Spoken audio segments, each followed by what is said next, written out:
Boy, boy. Let me tell you what. Every day is something new. Ooh. Anyways, every day is something new, bro. Every day. Man, I got chips coming up out my nostrils now. That's insane. Hold up.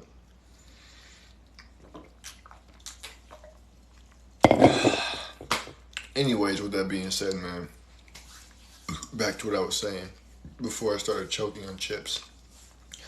Every day is something new. Whether it's something good or it's something bad, it's always something new, always something different. And every day, you're going to see more and more of it. You know, just earlier today, I seen a post on Instagram. This post on Instagram was about Paw Patrol and the reboot, Rubble and Friends. I think that's what it was called. The person who wrote it and who is responsible for it decided that they was going to go woke with it.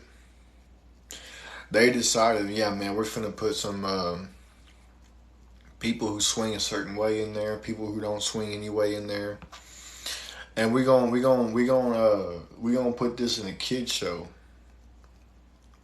First it was Blue's Clues. Now it's Paw Patrol. And I'm sure there's a whole bunch of other kids shows out there too that they're doing it with. And you can't make this stuff up. Paw Patrol is going woke. The shows, the TV shows that your children love to watch, they are going woke. And the reason why is because they are coming after your children. They are coming after your children hard because they understand that children are the most precious and most important things on this earth. Children are the purest forms of human being on earth. You can never find a more pure human being than a child. And they know that. They understand that. They see the value within children that is held, that they're born with. Their soul, their pure happiness. You could just look at a child and he'll start smiling because he's just happy. He just is enjoying life because he hasn't quite understood and learned what life is. So he's just enjoying it. They want to take that happiness away. They want to take that purity away. They want to take the light out of them. They want to use your children so that they can live longer by way of deleting them and doing certain rituals. They want to use your children's life force to live longer, and it's very sickening. It's very disgusting. It's very demonic too, because I mean it's like they're kids, bro. Let a kid be a kid. You know, when I was a kid, there was no discussion about whether or not a man can get pregnant or not. There was no discussion about whether or not a female can have a hot dog. There was no discussion about none of this stuff. But nowadays, in this generation, when you're a kid, everybody's debating. No, man, a female can have a hot dog and a man can get pregnant and give birth and breastfeed children and babies and this, that, and the third. And it's insane, bro. It is absolutely insane. It's okay if you swing the other way.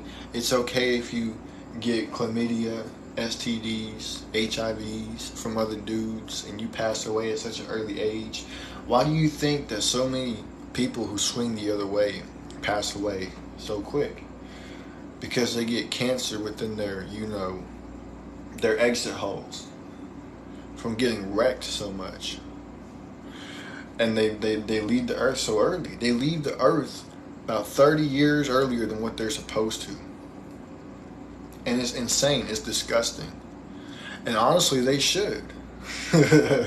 They should, bro, because they pollute our children's mind. They are the ones. See, if none of this stuff would even be going on, none of this stuff would be happening. None of this stuff, none of these conversations, these debates would be happening if we did not allow people to legally swing the other way. If we didn't accept it into society, we wouldn't be having none of these debates. They wouldn't be coming for your children. They wouldn't be putting all this woke stuff in your kids' shows for your kids to see. They wouldn't be teaching all this woke stuff to your kids in school behind your back, trying to transition your kids, transform your kids without you paying attention, without you knowing, behind your back. They're doing that stuff over there in California right now, bro, and in other places. And it's absolutely insane and it's disgusting. And the fact that you sit around and go behind a parent's back, I'm trying to get y'all up and out of here. Yeah, the fact that you want to sit around and go behind a parent's back to infiltrate a child's mind shows how predatory you are.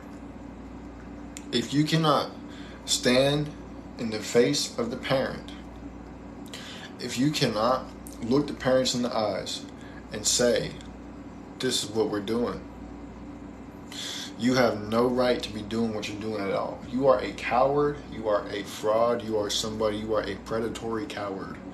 Let me tell you something. There was an interview done by a predatory person. He said that Tupac song hit different in the car. That's a fact. I bet you it does. There was an interview that was done by a predatory person, and he was explaining that those who are predatorial towards children, kids, and I'm not saying you shouldn't be doing none of this stuff at all, but if you can't face a man, bro, you need to just stay. You just need to stay in the basement, stay in your little foxhole wherever you're at. Keep eating donuts. Keep just inflating yourself to the point to where you just explode in your basement, because that's where you need to be. Because the world would be a lot better and a lot safer without you out there in it. And now they're going after everybody's children by way of TV, by way of kids shows, by way of school, all these different things, music videos, YouTube, all this stuff. They're going after your children. It is important that you protect your children at all costs.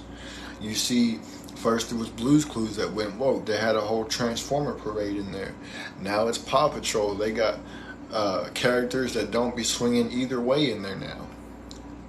And I mean, you cannot make this stuff up. It's right there in front of you. If you cannot see the fact that they are coming for your children, bro, you need to remove the scales off your eyes. You need to take the blindfold off of your eyes before you walk straight into the pit. Because once you fall in that pit, there is no getting out. That pit is an endless fall. It does not end. You cannot get out. It's nothing but darkness and destruction and terror. I mean, it's insane. You know, people try to deny it too. I've actually came across a couple of people who have sat there and tried to tell me to my face, where are they doing that at school at? California, Ohio. Where else do you need me to name the whole 50 states of the United States to know that they're coming after your kids or something? Like, come on, bro. I mean, what more do I gotta tell you? What more do I have to show you? They're literally showing you themselves. We are coming for your kids. They are showing you yourself. Nah, man, we finna take the control of your kids. We finna take control of your children's minds. And y'all sit around and you allow it to happen. How? How is it that you allow it to happen? Because you get so caught up in your everyday life that you forget to pay attention to your children's lives.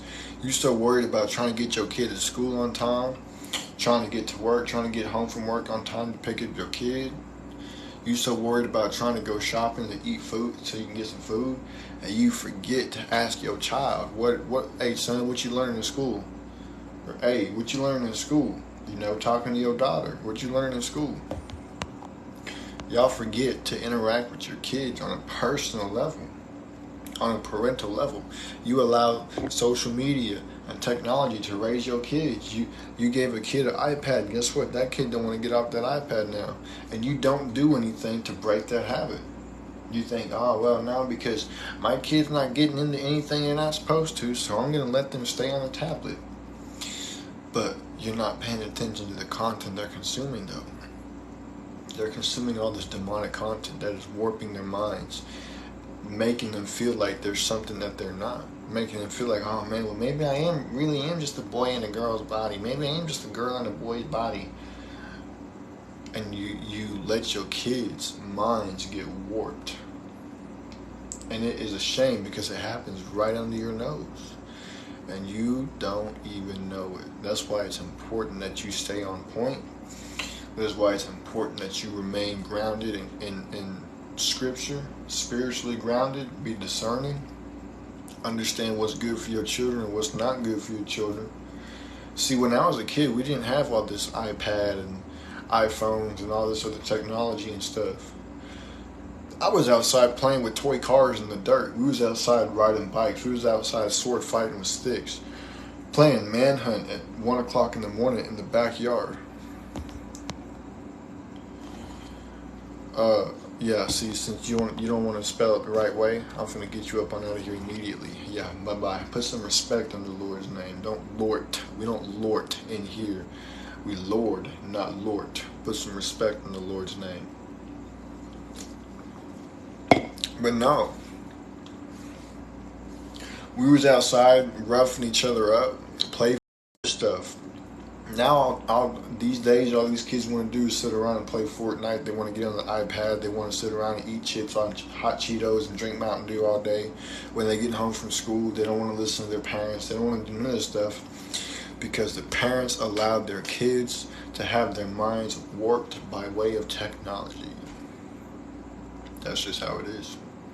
It happened in your household. Nobody else's. You allowed it. You don't get involved in your child's school. So now your child thinks it's a boy in a girl's body when really it's just the teacher messing with the child's brain. You can't make stuff up. By you sitting dormant in your child's life, all you do is you go to work. You take your child to school, then you go to work, then you get off, pick your child up from school, you go home, cook dinner for your child gets on the iPad, gets on the video game, whatever, goes to sleep, wakes up, and does it all over again. You're not teaching your kid how to ride a bike. You're not teaching your kid how to throw a football, how to throw a baseball, how to catch, how to fish, how to hunt, how to survive, how to change a tire on a car, how to change the oil, how to change the spark plugs, all this stuff. You're not teaching your kids this stuff because you're not getting involved in your children's life because you remain dormant. You are a dormant parent, and it's important that you remain active, an active parent.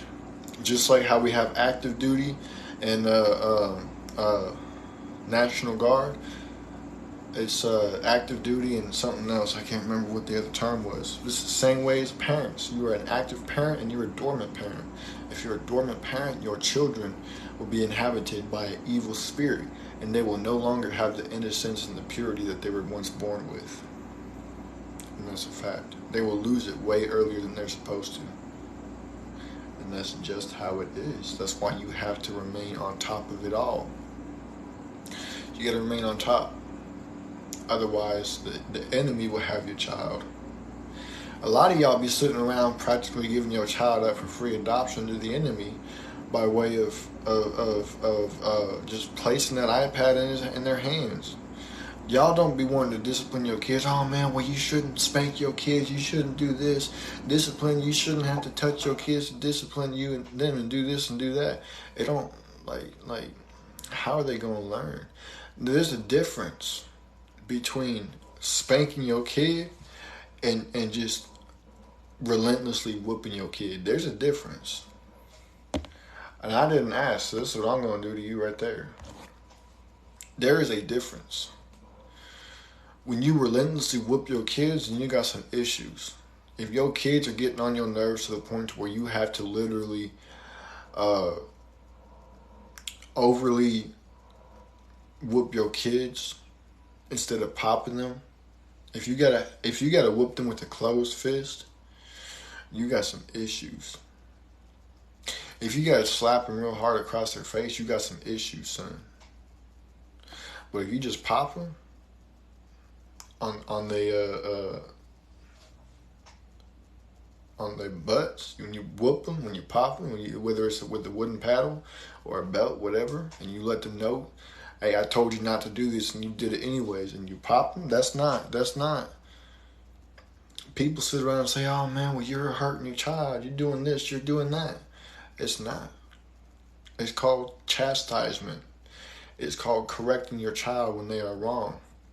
Y'all don't understand. See, parenting as a human is similar to how God is to us. God disciplines us. He chastises us with physical spankings as well as taking things away. I mean, just look at.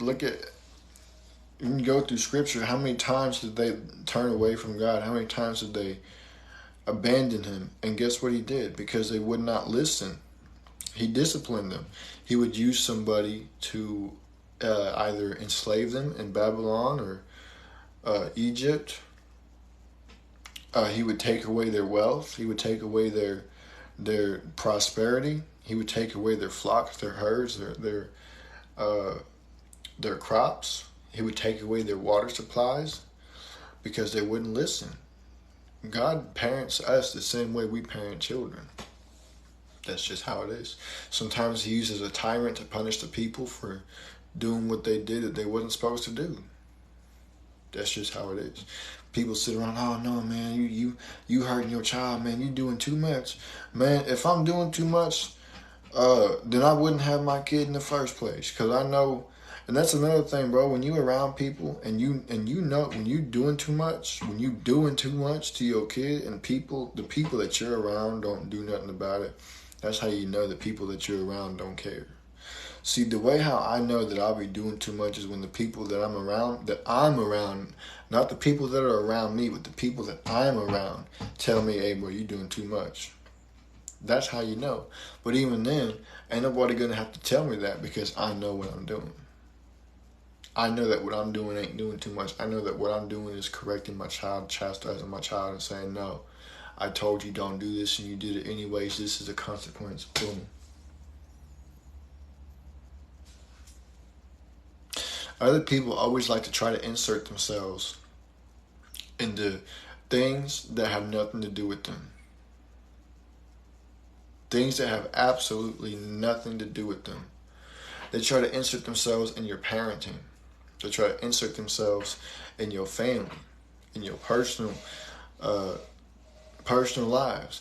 I mean, I just had some dude earlier today literally ask me what I think about another dude's girlfriend. He's trying to insert himself into that dude's life by asking me what I think about that dude. Like, who cares? I don't care. I do not care at all whatsoever. Why are you trying to insert yourself into what somebody else has going on? As long as there's nothing illegal and there's nobody underage, it don't got nothing to do with me.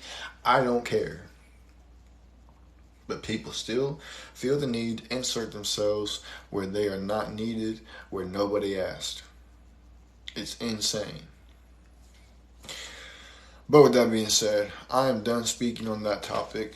I am now going to carry on with the video of Israel Adesanya's interview that he did after he lost to Sean Strickland.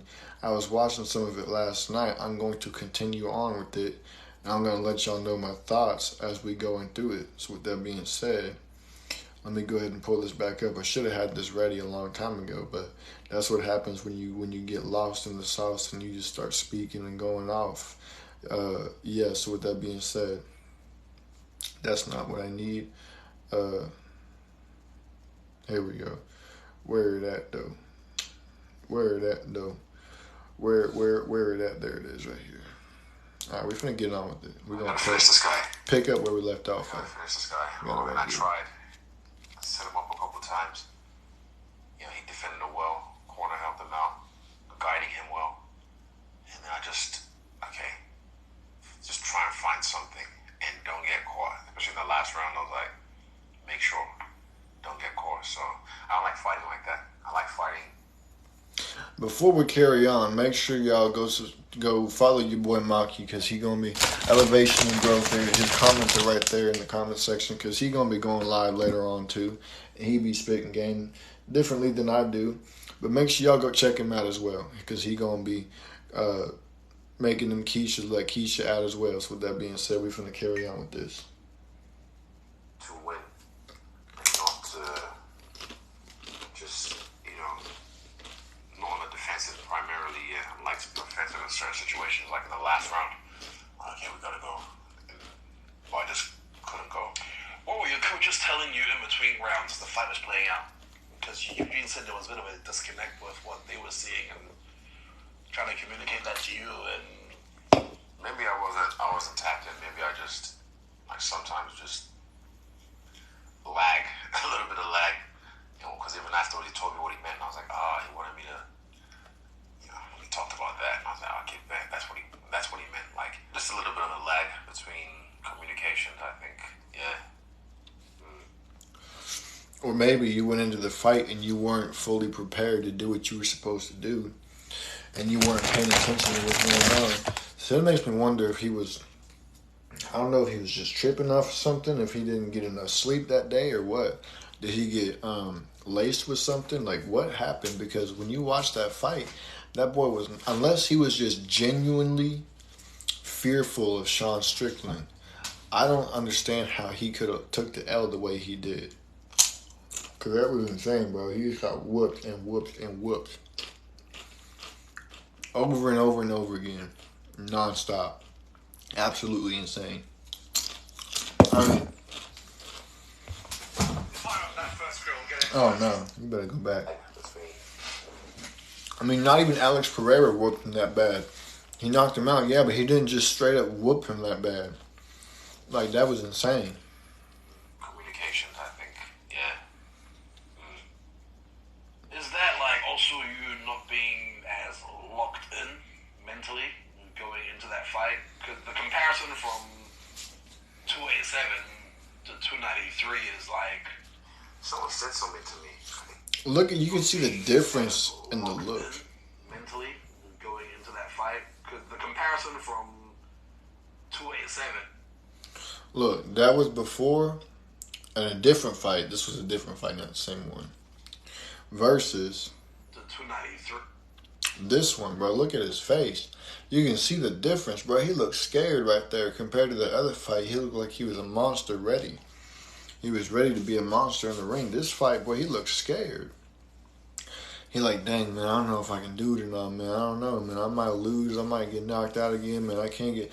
Dang, bro, him getting knocked out by Alex like that, man, really rocked his world. I mean, obviously, he got his get back, but still, ever since he got knocked out by Alex, bro, he just been tripping.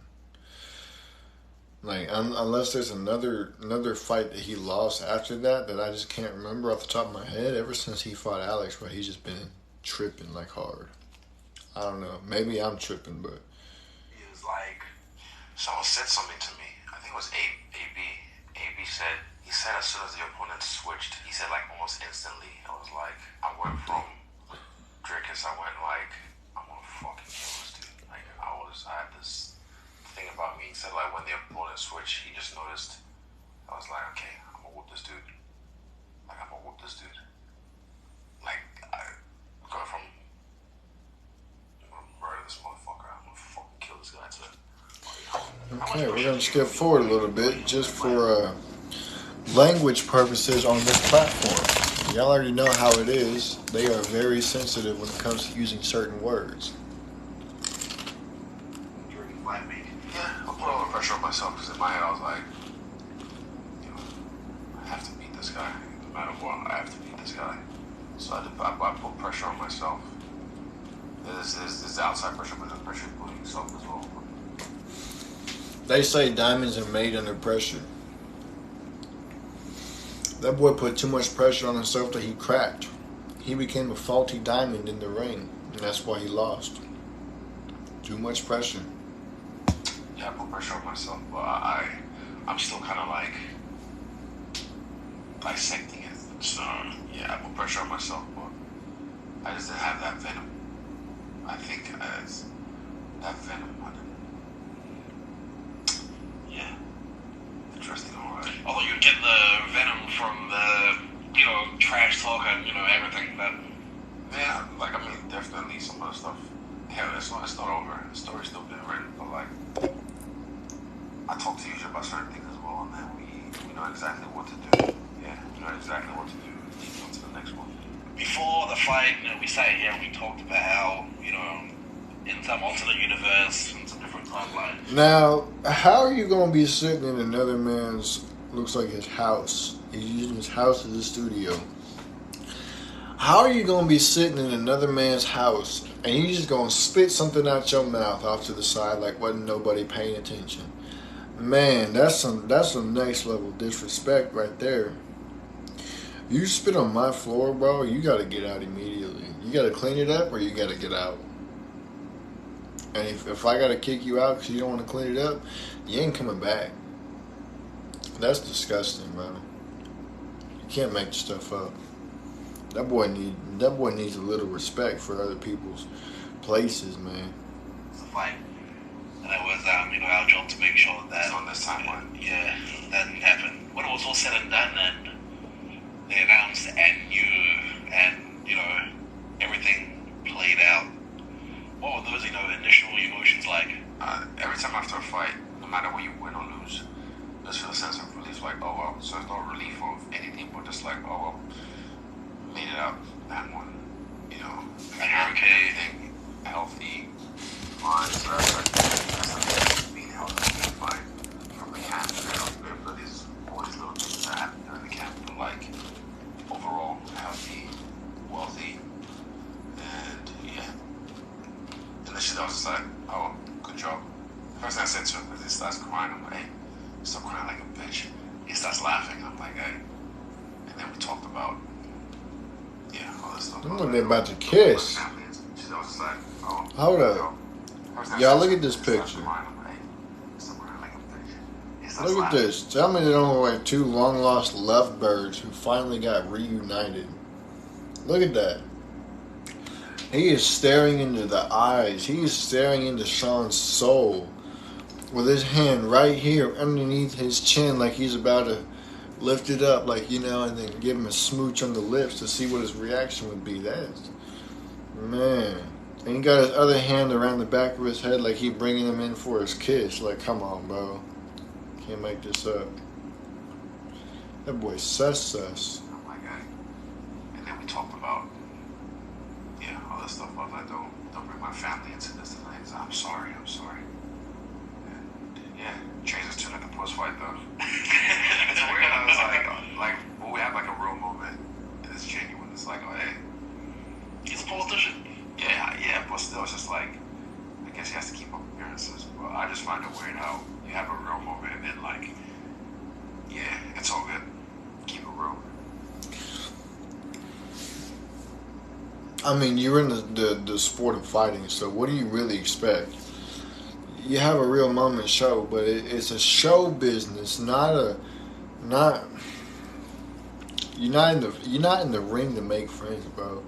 You're not in the ring to make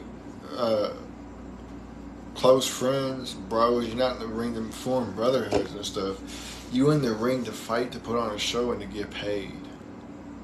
And the way you get paid is by selling the fight. How do you sell a fight? By talking the most maddest crap you can out the side of your mouth. So what do you expect?